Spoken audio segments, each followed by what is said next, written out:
اعوذ باللہ من الشیطان الرجیم، بسم اللہ الرحمن الرحیم۔ تمام دیکھنے اور سننے والوں کو میری طرف سے بادب السلام علیکم۔ میرا ایک دفعہ تبادلہ لاہور سے وزیر آباد ہوا، تو لاہور میں تو بہت ساری جگہ ہیں جہاں بیٹھ کے بندہ مطالعہ کر سکتا ہے، لائبریریز بھی ہیں اور کچھ اچھی تعلیم یافتہ لوگوں کی محافل بھی ہوتی ہیں، وہاں سے بھی کچھ نہ کچھ علم کی باتیں حاصل ہوتی ہیں۔ تو وزیر آباد جب میں گیا تو مجھے کچھ کمی کا احساس ہوتا تھا، لیکن میں دبے الفاظ میں ذکر کرتا، کھل کے بات نہ کرتا، کوئی یہ نہ کہے کہ یہ اپنے ہی شہر کو ایسا سمجھتا ہے، حالانکہ وزیر آباد میں بڑے نامی گرامی شخصیات جیسے مولانا ظفر علی خان، کلدیپ نیر اور بھی بہت ساری ادبی شخصیات، رضیہ بٹ، یہ وہاں سے ان کا تعلق ہے۔ تو میں بات کرنا نہیں چاہتا تھا، تو ایک صاحب تھے، ان کا نام مجھے اچھے طریقے سے آج بھی یاد ہے، ان کا نام تھا عبدالرشید عراقی صاحب۔ ان سے میں نے بات کی کہ اس طرح مجھے شوق ہے، تو میرا شوق پورا نہیں ہو پا رہا۔ تو انہوں نے کہا تھوڑا ٹائم نکالنا پڑے گا، یہ پاس ہی گزرا والا ہے، وہاں چلے جائیں، وہاں آپ کو اچھی کتب بھی ملیں گی، لائبریری بھی ہے، کچھ وہاں اسٹیشن پہ بیٹھ کے لوگ اچھی ادبی محفلیں بھی ہوتی ہیں۔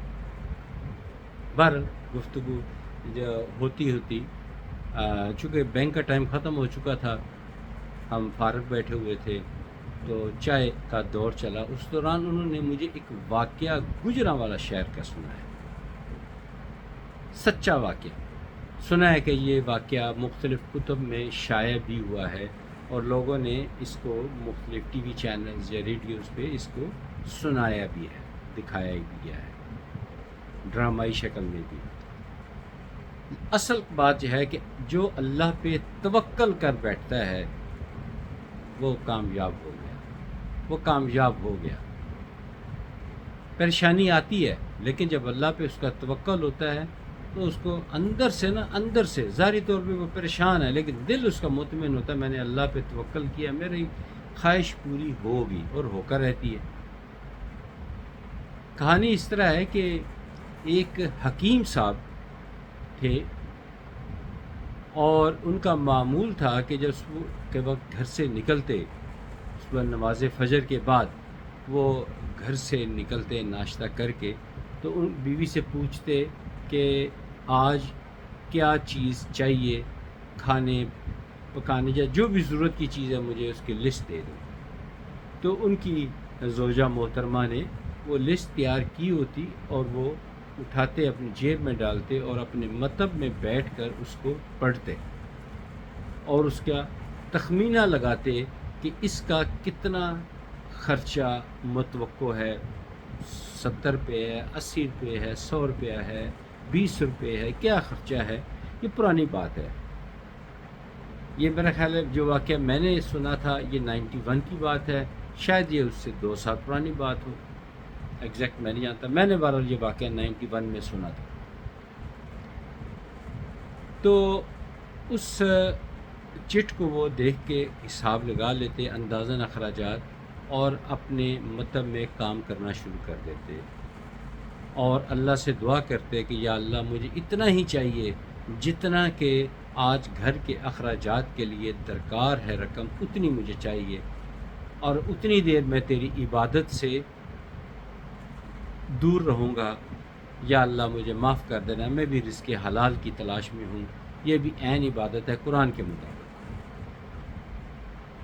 تو وہ اتنی دیر کام کرتے جیسے انہیں اندازہ ہو جاتا کہ مجھے آج اتنی چیزیں خریدنی ہیں اور اتنے پیسے اندازاً کما لیے ہیں، تو وہ مطلب اپنا بند کرتے اور وہ چیزیں خریدتے، جا کے اپنی زوجہ محترمہ کو دے دیتے اور ان کی بیوی وہ پکاتی، ان کا ٹائم اچھا گزر رہا تھا اور وہ باقی وقت یاد الہی میں وقت گزارتے۔ یہ نہیں کرتے تھے کہ صبح سے مطلب کھلا ہوا ہے اور رات گئے تک بیٹھے ہوئے ہیں، نہیں، بس جب ان کا اخراجات پورے ہوئے وہ مطلب بند کر دیتے۔ اسی طرح ایک دفعہ آپ نے معمول کے مطابق روزانہ کی طرح آپ نے جب چٹ کو کھولا تو چٹ کے سب سے نیچے ایک چیز لکھی ہوئی تھی. شروع میں تو لکھا تھا سبزی چاہیے، فلاں چیز چاہیے، فلاں چیز چاہیے. آخر میں لکھا ہوا تھا بیٹی کا جہیز. جو چیزوں کا تقاضا تھا اس میں یہ بھی لکھا ہوا تھا کہ بیٹی یعنی اب بڑی ہو رہی ہے تو اس کے جہیز کا بھی بندوبست. بیٹی اب شادی کے قابل ہے تو اس کا جہیز کا بندوبست. حکیم صاحب تو بہت پریشان ہوئے کہ میں تو 100 روپے تک کمانے والا آدمی تو یکدم اتنی بڑی رقم کا میں بندوبست بھلا کیسے کر سکتا ہوں. اسی پریشانی کے عالم میں تھے تو آپ نے قلم کے ساتھ لکھا میں یہ کام اللہ کے سپرد کرتا ہوں. کاغذ کے اوپر لکھ دیا باقاعدہ. اور پریشانی کے عالم میں اپنے کام کاج میں مصروف رہے کہ دھیان اس طرف بھی تھا کہ بیٹی واقعی جوان ہو گئی ہے، شادی کے قابل ہے اور جہیز کا بندوبست بھی کرنا ہے جو ہماری مشرقی روایات ہیں. تو عین اسی وقت ایک شخص اچھا ویل ڈریسڈ آ کے ان کے گھر کے ان کے مطب کے سامنے آ کر رکتا ہے، آ کے سلام دعا کر کے بیٹھ جاتا ہے. اس وقت حکیم صاحب کے پاس کوئی مریض نہیں تھا. تو اس آدمی نے جب بیٹھا تو حکیم صاحب نے پوچھا فرمائیے آپ کو مجھ سے کوئی کام ہے؟ اگر آپ کو اپنی کوئی ذاتی بیماری ہے تو آئیے میں آپ کی نبض دیکھ کے آپ کو دوائی دے دوں یا جو بھی معاملہ ہے بیان کیجئے. تو وہ شخص مسکرا کر بولے کیا آپ نے مجھے پہچانا؟ حکیم صاحب سوچ میں پڑ گئے اور کہنے لگے مجھے کچھ یاد نہیں. تو فرمانے لگے کہ آپ یاد کیجئے آج سے شاید 20 سال پہلے کی بات ہے یا 15 سال 16 سال 17 سال پرانی بات ہے کہ میں اور میری بیوی آپ کے مطلب کے بالکل سامنے سے گزر رہے تھے کہ گاڑی خراب ہو گئی. تو ہم دونوں میاں بیوی پریشان تھے. آپ خود اٹھ کر باہر تشریف لائے اور پوچھا کیا کام ہے. آپ نے میری بیوی کو اندر اپنے مطب میں بٹھایا، مجھے بھی ٹھنڈا پانی پلایا اور کسی مکینک کا بندوبست کیا، گاڑی ٹھیک کروائی. اس کا جو بھی قیمت تھی میں نے ادا کی. لیکن ہم خوش بہت ہوئے کہ ہم پردیسی شہر میں تھے، ہمارے ساتھ بڑا اچھا سلوک کیا. اور باتوں ہی باتوں میں میں نے ذکر کیا کہ حکیم صاحب ہماری شادی کو 6 سال ہو چکے ہیں، ہماری اولاد نہیں ہے، کیا آپ اس سلسلے میں ہماری کوئی دوائی وغیرہ دے سکتے ہیں؟ ہم ہر قسم کا ڈاکٹری علاج کروا چکے ہیں. آپ نے بات سنی تو فرمایا یہ وہ اجنبی شخص حکیم صاحب کو یاد کرا رہے کہ آپ نے یہ فرمایا تھا کہ یہ اللہ کے کام ہیں، دعائی بھی اثر تب ہی کرے گی جب اللہ کا حکم ہوگا. اللہ پہ توکل کریں. اور ساتھ ساتھ آپ دعائی کی پوڑیاں بنا رہے تھے. آپ نے ہم دونوں میاں بیوی کے لیے آپ نے ہمیں دوائی دی، ہم نے استعمال کی، بات آئی گئی ہو گئی. تو پتہ نہیں ہمارے دل میں یہ اعتقاد اور توکل آ گیا کہ یہ بزرگوار جو ہیں یعنی کہ ان کی زبان میں کوئی ایسی تاثیر تھی، ہمیں یقین آ گیا کہ ہمیں اللہ تعالیٰ اولاد کی نعمت سے نوازیں گے. اور آج الحمدللہ میں 3 بچوں کا باپ ہوں. پتہ نہیں بیٹیاں ہیں یا بیٹا، 3 میرے بچے ہیں. اور یہ بھی اتفاق ہے کہ آپ سے جو ہی ہم فارغ ہوئے کہ گئے تو کچھ عرصے کے بعد میں انگلینڈ شفٹ ہو گیا، خاصا پیسہ کمایا. تو میری بھانجی کی شادی اس سلسلے میں مجھے پاکستان آنا پڑا. اور جب جو اتنا عرصہ آپ سے ہم دوائی لے کر گئے، 20 سال ہو گئے، 15 سال، 16 سال، 17 سال، ہم اکثر دونوں میاں بیوی آپ کو بکثرت یاد کیا کرتے تھے اور ہمیشہ خواہش رہتی تھی کہ آپ کے کسی کام آ سکے. تو ابھی میں کچھ دنوں سے پاکستان میں ہوں، اس لیے کہ میری بھانجی کی شادی ہے، بڑی لاڈلی. جب میری اولاد نہیں تھی تو میں اسی کو ہر وقت اپنی گود میں رکھتا تھا. پھر جب میری اولاد ہو گئی تو اور میں انگلینڈ ویسے بھی چلا گیا، اور اب مجھے بھانجی کی شادی کی اطلاع ملی ہے تو میں خوشی خوشی پاکستان آیا ہوں اور کہا ہے کہ اس بھانجی کی شادی کے اخراجات میں برداشت کروں گا. اب خدا کا کرنا یہ ہوا، اب اللہ کی رضا کہ بچی کو یکدم تیز بخار ہوا تو اس بچی 2 دن میں اس کی انتقال ہو گیا. میں آپ لوگوں سے معذرت چاہتا ہوں، ایک بات میں یہاں بتانا بھول گیا ہوں، پرانا واقعہ ہے، بھول جاتا ہوں. تو کہتے ہیں جب میں اور میری بیوی آپ کے پاس مطلب میں طویل عرصہ پہلے پہلی مرتبہ جب گاڑی خراب ہوئی تھی تو آئے تھے، تو یہاں پہ ایک بچی آپ کے کلینک میں تھی اور وہ بار بار تقاضا کر رہی تھی کہ ابا جان آج کا جتنا اخراجات ہیں وہ پورے ہو گئے ہیں، چلیں گھر چلیں.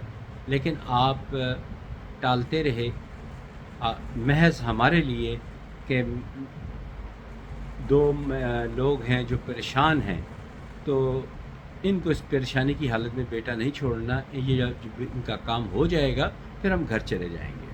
تو میں اس لیے یہاں بیٹھا ہوں. تو یہ ادا بھی ہمیں بڑی پسند آئی. تو بچی کی جب ڈیتھ ہو گئی تو ہم دونوں بہت پریشان ہو گئے. ہمارا دل بہت ٹوٹا. وہ ویسے بھی میری بیوی کی بھانجی تھی، میں بھی اسے اپنی بھانجی کی طرح ہی سمجھتا تھا، بڑا دکھ تھا ہمیں. تو میری بیوی نے مشورہ دیا کہ وہ حکیم صاحب جن کی بیٹی کو اس وقت ہم نے دیکھا تھا، کیوں نہ یہ اتنا جہیز کا سامان ہم نے خریدا ہے، مختلف شہروں سے بڑے چاؤ کے ساتھ خریدا ہے، شوق کے ساتھ خریدا ہے، یہ سارے کا سارا ہم حکیم صاحب کو دے آئیں. تو میں کئی دنوں سے آ رہا ہوں، جب بھی آتا ہوں آپ کا کلینک یہی پتہ چلتا ہے کہ بند ہو گیا ہے. اور کل کسی نے بتایا ہے کہ آپ کلینک دوپہر کم و بیش ظہر کی نماز کے وقت بند کر جاتے ہیں. تو آج پھر میں اسپیشلی صبح کے وقت آیا ہوں. تو وجہ پتہ چل چکی ہے کہ آپ کو جتنی آپ پیسوں کی ضرورت ہوتی ہے وہ پیسے پورے ہو جاتے ہیں تو آپ گھر چلے جاتے ہیں. تو ہم دونوں نے فیصلہ یہ کیا ہے کہ وہ جہیز کا سارا سامان ہم آپ کی بیٹی کو دیتے ہیں. آپ کی بیٹی کی بھی شادی ہونے والی ہے. تو حکیم صاحب وہاں پہ بتایا جاتا ہے کہ بچوں کی طرح رونا شروع کر دیا. بزرگوار تھے، سفید ان کی داڑھی تھی. تو انہوں نے وہ پرچی اٹھا کے سامنے رکھی کہ میری بیوی روزانہ مجھے پرچی دیتی ہے کہ یہ چیزیں آج گھر کے استعمال کے لیے درکار ہیں، جو گروسری، کپڑے دھونے کا سامان، کچھ بھی چاہیے ہو تو لکھا ہوتا ہے. اور نیچے دیکھیں آج لکھا ہوا ہے بیٹی شادی کے قابل ہو چکی ہے، اس کے جہیز کا سامان.